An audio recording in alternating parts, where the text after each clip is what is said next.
Mudah-mudahan itu menambah perbendaharaan ilmu kita dalam memahami syariat Islami, bahwa tidak ada akibat tanpa sebuah sebab. Orang sering hanya melihat akibat dengan tidak melihat penyebabnya. Karena itu Islam adalah seperangkat aturan. Orang Islam, orang yang terikat kepada aturan-aturan yang disebut dengan syariah. Peraturan ini diturunkan oleh Allah Subhanahu wa ta'ala. Logikanya, Allah pencipta manusia. Allah tahu benar kemampuan maksimal manusia. Maka peraturan yang diturunkan Allah yang pencipta manusia tadi pasti sesuai benar untuk manusianya. Allah yang bikin manusia, Allah yang bikin peraturan untuk manusia, pasti peraturan itu cocok untuk manusianya. Pabrik mobil di Jepang bikin mobil namanya Toyota. Lalu dia turunkan peraturan, buku peraturan, ini mobil namanya Toyota. Kecepatannya sekian ratus kilometer per jam. Kalau rusak memperbaikinya ini, onderdilnya ini. Karena pabriknya yang bikin mobil, pabriknya yang keluarin buku, pasti buku itu sesuai dengan mobilnya. Nggak bisa kita punya mobil Toyota rusak diperbaiki dengan buku petunjuk yang dikeluarkan oleh mobil Fiat. Mobil makin rusak. Jadi kalau manusia kepengen baik, dia harus pakai peraturan yang dibikin oleh manusia, oleh yang bikin manusia, yang dibikin oleh yang bikin manusia. Dia tahu benar tentang kemampuan manusia, dia tahu benar kemampuan manusia maksimal, maka peraturannya pasti sesuai untuk manusia. Contoh, manusia laki-laki senang perempuan, perempuan senang laki-laki. Ya bu, jangan yang gadis, yang nenek-nenek masih gini. Allah Maha tahu, maka turun syariat, boleh itu, tapi salurkan lewat pintu yang disebut nikah. Inilah hukum. Maka seluruh syariat Islam itu wataknya ada tiga. Pertama, al-musawat bainan nas fi takalifil ahkam. Semua manusia sama dalam berhadapan dengan hukum Allah. Ini dulu, mencapai proses keadilan. Semua sama dalam berhadapan dengan hukum Allah. Dan itu sudah dididik lewat kehidupan masjid. Ini kan kita ini semua sama nih.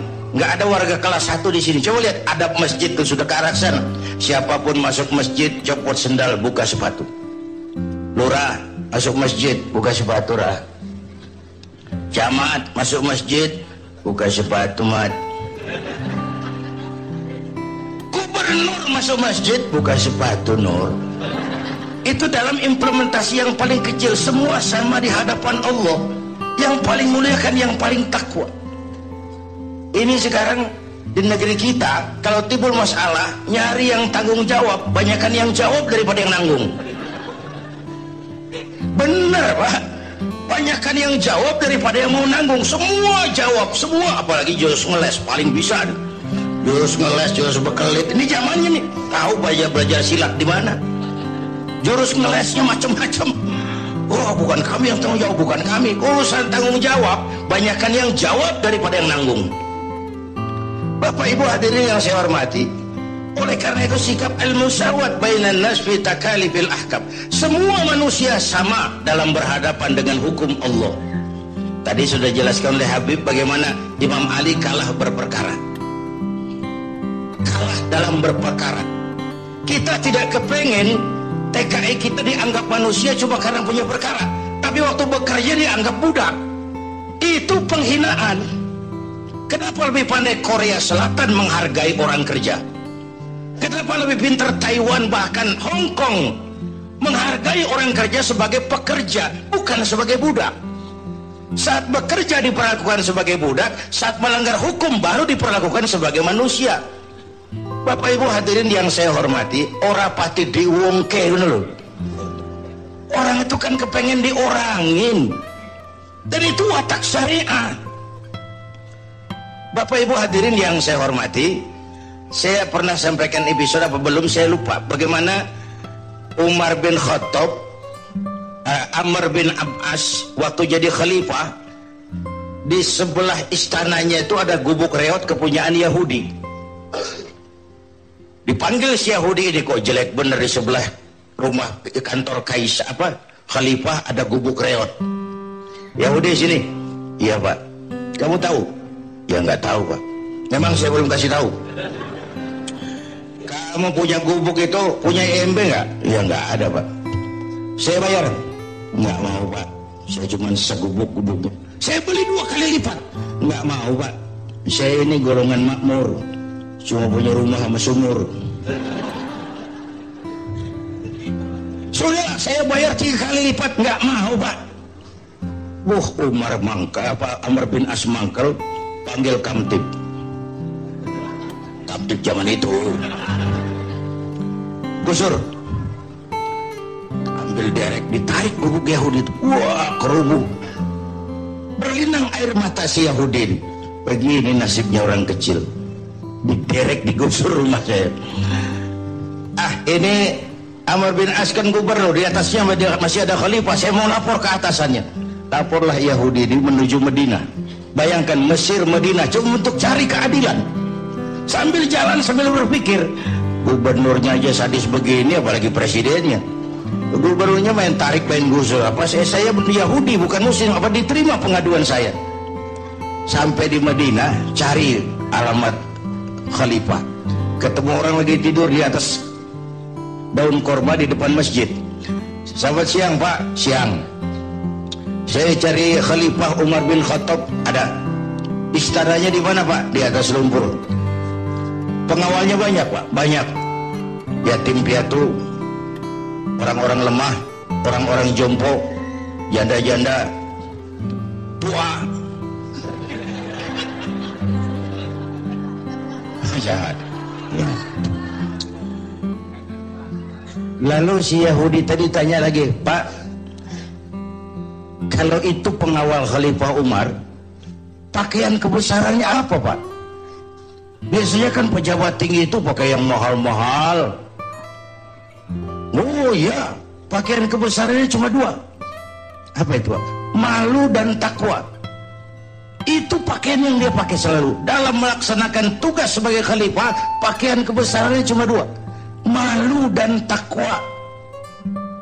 Itu yang tidak banyak dimiliki pejabat kita sekarang.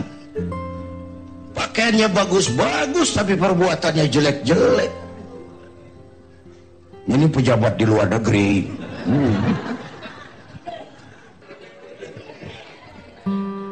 Untungnya Zainuddin sudah mundur dari panggung politik. Padahal saya pernah ikut mimpin partai, ikut pemilu dulu zaman jahiliyah.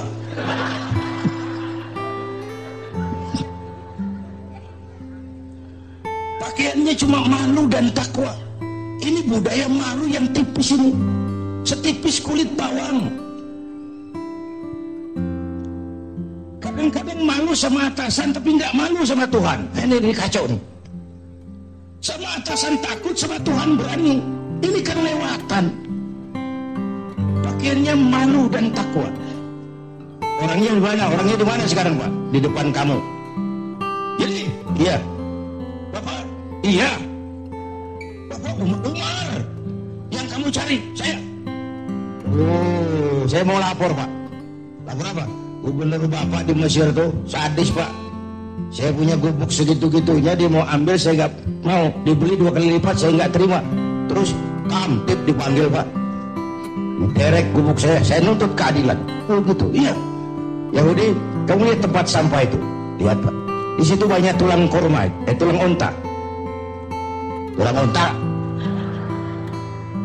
Teka bener, kalau orang salah ngerti bener.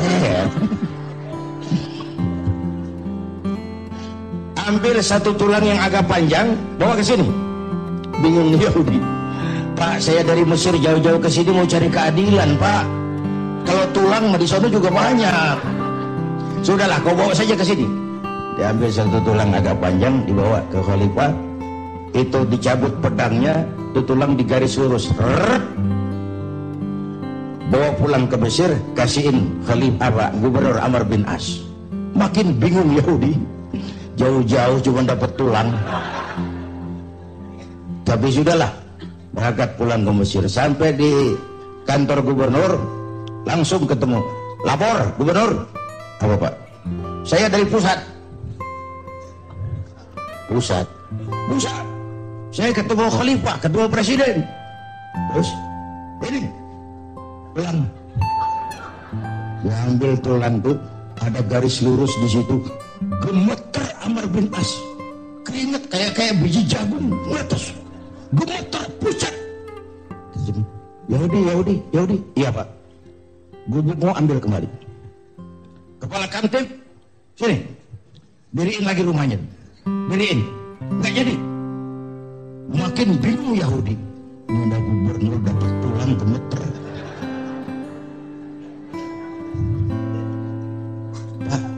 Pak, kenapa kamu dikit-dikit main pusat? Tahu nggak, saya ditegur keras sama Khalifah. Beliau bicara dengan bahasa sederhana. Hai Amr bin As, jangan mentang-mentang sedang berkuasa ya. Lu seenakmu.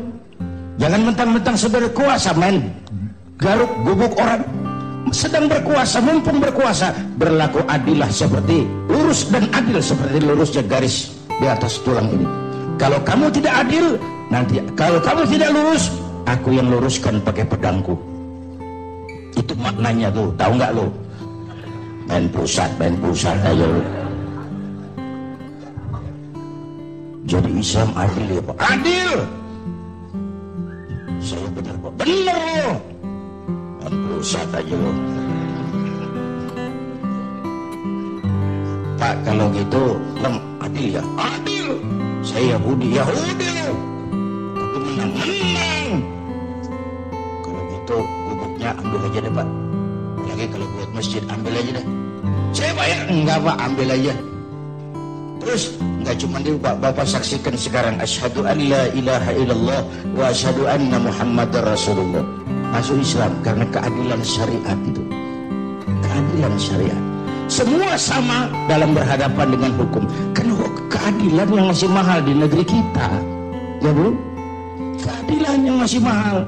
Kata teman-teman di kampung saya, kalau kita mau cari keadilan, kita kehilangan ayam. Mau laporan, itu mesti jual kambing. Nanti diurus perkaranya, kepengen menang, mesti jual sapi. Gara-gara laporan ayam hilang, kambing hilang, sapi dijual. Itu harga keadilan, masih sangat mahal. Nah, Islam mengajarkan semua sama dalam berhadapan dengan hukum. Itu satu. Yang kedua, sifat syariat itu adamul haraj. Ada tahapan. Ngono ya ngono, ning ojo koyo ngono. Itu adamul haraj, Pak. Adamul haraj. Tadi istilahnya Habib Munzir, kesiapan masyarakat dalam melaksanakan sebuah hukum. Kesiapan masyarakat. Ada tahapan. Dulu masyarakat jahiliyah itu sedang mabuk Pak, minum arak. Kalau sudah minum, mabuk, tidak cukup minum, mandi pakai arak. Menghadapi masyarakat begini, ada tahapan yang ditempuh syariat. Pertama, jangan kamu dekati sholat kalau kamu sedang mabuk. Tahap pertama, Quran cuma bilang mereka bertanya kepadamu tentang arak dan judi. Katakan ada manfaatnya, ada mudaratnya. Mudaratnya lebih besar dari manfaatnya. Baru dikasih warning supaya jauh. Mulai agak menjauh, turun peringatan kedua, la taqrabus sholata wa antum sukara. Jangan dekati sholat kalau mabuk. Berarti 5 kali sehari jaga waktu, jangan mabuk. Makin jauh. Sudah jauh dan kuat, baru turun penegasan innamal khamru wal maisir wal ansab wal azlam rijsun min amali syaitan. Arak najis, perbuatan setan, jauhi. Nggak kaget karena sebelumnya udah dikasih tahu. Sama juga kita kan berproses. Begitu lahir cuma kena air susu ibu. Gedean dikit pisang Ambon. Ya, gedean lagi pisang ulek, agak kerasan dikit. Gedean lagi bubur. Udah gede bener, jengkol jejelin.